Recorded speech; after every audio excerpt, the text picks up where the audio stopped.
Bonjour les amis, aujourd'hui on se retrouve pour que je vous présente une BMW en boîte manuelle. Ça serait l'objet de ma chaîne, voir des voitures qui ont un moteur relativement puissant et qui sont en boîte manuelle, parce que je trouve que c'est ce qui permet au conducteur d'avoir un vrai rapport entre la voiture et la route. Aujourd'hui on va voir une BMW 335 qui est avec un moteur N54. Je vais vous dire quelques mots au sujet de cette voiture. En fait, c'est un modèle qui date de 2006. Le moteur dessus, c'est un 6 cylindres biturbo. Et grâce aux deux turbocompresseurs qu'il y a dedans, il n'y a pas de turbo lag. Donc c'est justement par rapport à cela que BMW a voulu faire cette voiture de la sorte, parce qu'il était temps pour eux d'envisager un modèle de série avec un turbocompresseur. Il y en a une dans le passé, mais ça remonte aux années 70. C'était la 2002 Ti. Mais dans ce qui est leur fabrication de voitures un peu plus modernes, c'est celle-là qui a réouvert la page des moteurs turbocompressés. Ce que je peux vous dire, c'est que sur le N54, il y a eu pas mal de discussions et il y en a toujours quant à sa fiabilité. Je dois vous dire que le véhicule que vous voyez là, il a 40 000 km compteur, ce qui est assez rare pour une voiture de 2007 alors qu'on est en 2025. Mais c'est un exemplaire vraiment magnifique. Et évidemment, il n'y a pas eu de soucis ni avec les turbocompresseurs ni avec les injecteurs, étant donné le faible kilométrage.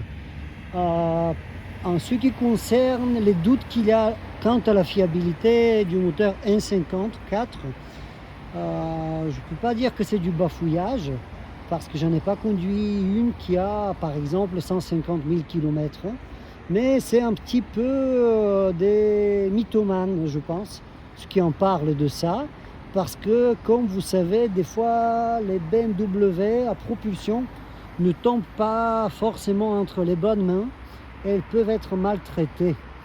Je pense que les problèmes arrivent plutôt de ça que d'un défaut de conception au niveau de l'ingénierie. Ce que je peux vous dire, c'est que ces voitures ont un bon couple, la direction est très précise, ainsi que la boîte de vitesse, et c'est assez marrant et agréable de les conduire. Avant qu'il fasse nuit, je vais vous montrer l'intérieur de la voiture. Celle-ci, donc vous voyez, elle est dans un bleu métallisé et l'intérieur a des inserts décoratifs bois noyer. Je trouve que ça se marie assez bien. Bon, malheureusement, elle n'a pas les jantes de, disons, là c'est les 17 pouces, oui. Les 19 pouces ressortent vraiment bien sur ce modèle. Mais celle-ci, elle est chaussée à un 17 pouces, ce qui amortit un petit peu la sensation de conduite lorsqu'on passe par des trous, parce que je dois vous dire que j'en avais conduit une avec les 19 pouces et là, ça secoue pas mal. Par rapport à l'intérieur, qu'est-ce que je peux vous montrer?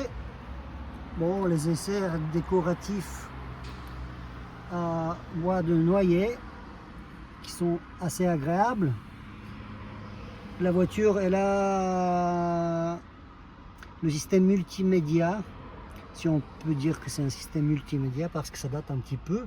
BMW Professional, la qualité du son est très bon. Il y a, je crois, 8, si ce n'est pas plus, haut-parleurs. Comme je vous ai dit, elle est en boîte manuelle. Bon, elle est dans un état irréprochable grâce aux soins que le précédent propriétaire lui a prodigué, si je puisse ainsi dire. Et je pense que c'est à peu près tout ce que je voulais vous dire. C'est une sensation de conduite très directe parce qu'on a d'une part la boîte manuelle et d'autre part, sur ce modèle-là, il y a toujours la direction hydraulique, ce qui renvoie une très bonne information au conducteur par rapport à ce qui se passe sur la route et plus précisément au niveau des roues avant. Malgré le fait que bon, c'est une série 3 qui n'est pas M, je dois vous dire que quand même elle a une suspension assez ferme et certains amateurs de la marque se lancent des fois dans les débats de type si la 335 que l'on voit en biturbo ne serait pas à la hauteur de la M3 de la même génération, à savoir des années 2006, 2007, 2008. Pour moi, il est difficile de trancher sur ce sujet-là pour une simple raison. Ici, on a une voiture turbo-compressée alors que la M3 a un moteur atmosphérique.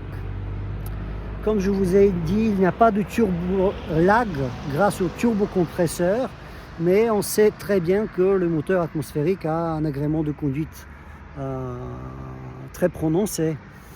Et en ce qui concerne les personnes les plus passionnées des BMW série 3 de cette génération, vous savez probablement que certains se sont amusés sur la 335i d'obtenir plus de puissance. Et c'est une chose qui, d'après ce que je sais, se fait relativement bien, sans compromettre la fiabilité. Dans un premier temps, par une simple reprogrammation du boîtier électronique de gestion moteur, changement du système d'échappement. Et plus tard, il y en a d'autres qui ont mis des turbos encore plus costauds. Et ils arrivent à des puissances de l'ordre de 700 ou 800 chevaux sur cette voiture-là. Mais pas sur la M3 parce que là-bas, donc, on a un moteur qui est un V8 atmosphérique. Et je pense que c'est un peu plus coûteux de chercher à monter en turbo dessus. En tout cas, c'est la E54. C'est cette motorisation-là qui est la plus simple pour la booster en quelque sorte et arriver à des valeurs en quelque sorte astronomiques de puissance pour une voiture de 2006 qui n'est pas une voiture de course. J'espère que ce que je vous ai dit vous sera en quelque sorte utile au cas où vous envisagez d'acheter une BMW de cette époque-là.